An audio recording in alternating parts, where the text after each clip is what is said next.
प्राचीन बरही को पुरंजनोपाख्यान सुनाया है। ये कथा यहाँ पर वर्णन की गई है। पुरंजनोपाख्यान बड़ा महत्वपूर्ण और बड़ा गूढ़ रहस्यों से भरा उपाख्यान है।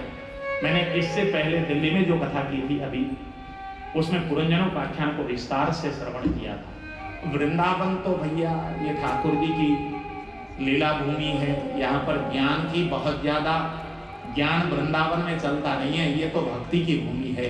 ज्ञान के लिए तो हरिद्वार पर्याप्त है, हाँ, क्योंकि ज्ञान वैराग्य यहाँ आकर बूढ़े हो गए थे, इसलिए यहाँ ज्ञान की कोई चर्चा करने की आवश्यकता नहीं। यहाँ तो ठाकुर जी की रसभरी लीलाओं को ही वर्णन किया जा सकता है। इसलिए जिनको पुरंजनोपाख्यान सुनना है, अभी सूरजमल बिहार में, दिल्ली में हमने वो प्रसंग पूरा लिया था और YouTube में वो वीडियो डला है, आप उसमें सुन सकते हैं। इस समय तो पुरंजनोपाख्यान का वो प्रसंग में यहीं पर भगवान के श्री चरण में अर्पित करता हुआ, पंचम स्कंद में उत्तानपाद राजा के जो भाई हैं प्रियव्रत, उनका वंश का विस्तार से वर्णन किया गया। प्रियव्रत राजा ने जो काम किया वो काम और किसी ने भी नहीं किया, क्योंकि प्रियव्रत राजा रात को भी मैं दिन करूंगा ऐसा मन में संकल्प लेकर रथ पर सवार होकर जब पृथ्वी पर वो बिल्कुल दौड़ने लगे, अपने रथ को दौड़ाया। उनके रथ के चलने पर पृथ्वी में जो गड्ढे बने, कितना परिश्रम किया होगा। उनके रथ के पहिए के निशान पर गड्ढे जो पड़े हैं, उन पर जाकर जल जब भरा तो उससे समुद्र की उत्पत्ति हुई। पृथ्वी 7 भाग में विभाजित हुई। ये प्रियव्रत ने ये किया है, पृथ्वी को 7 भाग में विभाजन करने का काम प्रियव्रत राजा ने किया। इनके 9 पुत्र हुए और 9 पुत्रों को 9 खंड का अधिपति बनाया। अग्निद्र नाम का बड़ा पुत्र था इनका, और बृहस्पति नाम की इनकी पत्नी थी। इत्मजीवन, यज्ञबाहु, महावीर, हिरण्यरेता, धृतपृष्ठ, सवन, मेधातिथि, वितिहोत्र और कवि, ये इनके 9 पुत्र हुए। आग्निद्र के पुत्र हुए नाभि, और नाभि के पुत्र हुए भगवान ऋषभदेव। ऋषभदेव के द्वारा जैन जो संप्रदाय अपने यहाँ है, जैन संप्रदाय के आदि प्रवर्तक ऋषभदेव भगवान थे। और ऋषभदेव भगवान के पुत्र हुए राजा भरत, जिसके कारण इस देश का नाम भारतवर्ष पड़ा। राजा भरत ने यहां पर बहुत बड़े बड़े प्रतापी कार्य किए, और ऋषभदेव भगवान के 100 पुत्रों में से सबसे बड़े भाई का नाम था राजा भरत।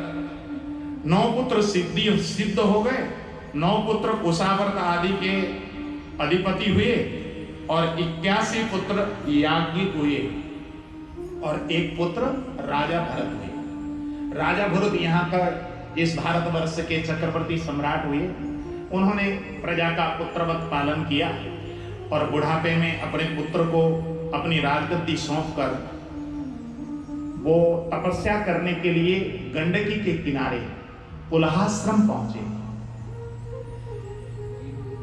अपनी पत्नी को भी साथ में लेकर के नहीं गए। इनका जो विवाह हुआ था, ये विश्वरूप की पुत्री पंचजनी के साथ विवाह हुआ था, और पंचजनी ने 5 पुत्रों को उत्पन्न किया, जिनका नाम था सुमति, राष्ट्रवृत, सुदर्शन, आवरण और धूम्रकेतु।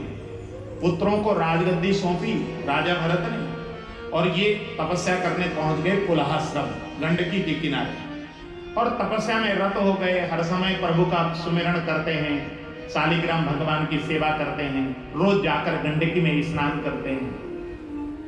मुक्तिनाथ के पास में ही बैठकर इन्होंने तपस्या आरंभ की है, गंडकी के बिल्कुल किनारे। एक दिन की घटना, एक मृग गंडकी में पानी पीने को आया, और मृगी ने जैसे ही पानी को पीना प्रारंभ किया, उसी समय पीछे से शेर गर्जन करता हुआ आया, और शेर की गर्जन की आवाज सुनी मृगी घबरा गई। मृगी गर्भवती थी, और घबरा कर जैसे ही उसने छलांग लगाया, गंडकी बहुत लंबी चौड़ी गंडकी नदी, उसके गर्भ से गर्भपात हुआ और मृग का जो बच्चा है वो गंडकी में गिरा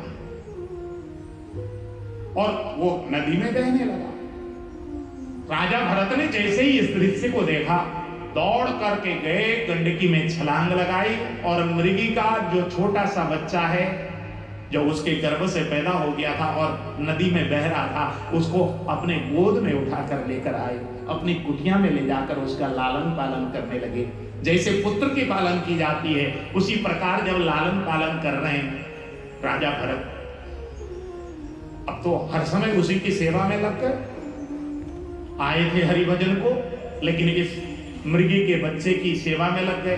अरे इसकी माँ नहीं है, इसके पिता नहीं है, इसकी सेवा कौन करेगा, मुझे ही सब कुछ करना पड़ेगा। ठाकुर की इच्छा रही होगी कि मैं इस बालक की सुरक्षा करूं, इस बालक को पुत्रवत पालूं, ये ठाकुर ने ही मुझे सेवा दी है, इसलिए मुझे इसका लालन पालन करना चाहिए। ऐसा मन में विचार करके राजा भरत तपस्या करने आए थे, लेकिन आज मृग की सेवा में रत हो गए। अब तो वो मृग धीरे धीरे धीरे धीरे बढ़ने लगा, धीरे धीरे फुदकता है तो राजा को बहुत अच्छा लगता है और फुदकते फुदकते जब आश्रम से बाहर की ओर जाता है तो राजा उसके पीछे पीछे दौड़ते हैं और पकड़ कर लेकर आते हैं। एक दिन की घटना, वो मृग फुदकते फुदकते आश्रम से दूर चला गया। राजा भरत देखते रह गए, लेकिन वो मृग इनके हाथ में नहीं आया, ना वापस शाम को लौट करके आया।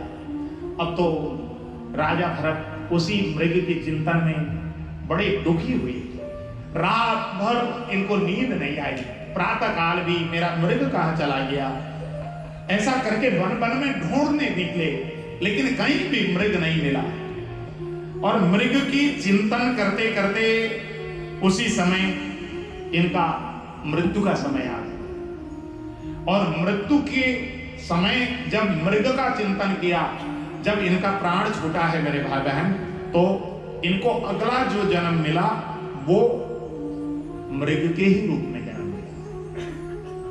क्योंकि शास्त्र में कहा गया है, गीता में भगवान ने कहा, यम यम पापी स्मरण भावा त्यजत्यन्ते कलेवरं तम तमेवैति कौन्तेय सदा तद्भाव भावित। गीता में भगवान ने ये बात कही कि मरते समय व्यक्ति जैसा चिंतन करता है अगला जन्म उसको उसी प्रकार मिलता है, उसी प्रकार प्राप्त होता है। तो मरते समय हिरण का चिंतन करते करते इनकी जब मृत्यु हुई है तो अगला जन्म इनको हिरण का ही मिला। देखो, जो न्यायाधीश होता है जब किसी को मृत्यु दंड का दंड सुनाता है, तो मृत्यु दंड का आदेश होने के बाद किसी को जब फांसी में लटकाया जाता है, उस समय हमने सुना है कि उस व्यक्ति को एक अवसर दिया जाता है, भैया तुम्हारे मन में कोई इच्छा हो तो बताओ, तुमको मृत्यु दंड तो मिलेगी, इसके अलावा ये तो तुम मांग नहीं सकते कि हमारी हत्या ना हो, उसके अलावा कुछ भी मांग सकते हो।